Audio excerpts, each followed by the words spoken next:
Hi, here's our demo about our project iCook. So we use Android phone and an Arduino board and modified the control panel of rice cooker so that it can be remote control based on SMS service. So here's our demo.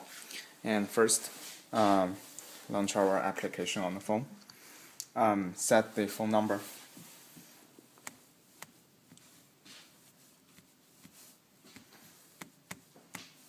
It is the user phone number, and now it's registered. So we're gonna send a message here to control it.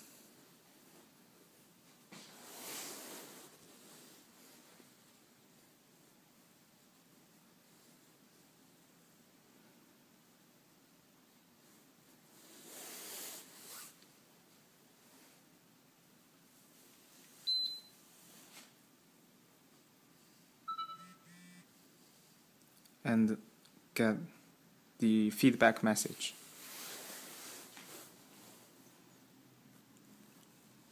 We can see that the rice cooker has started running,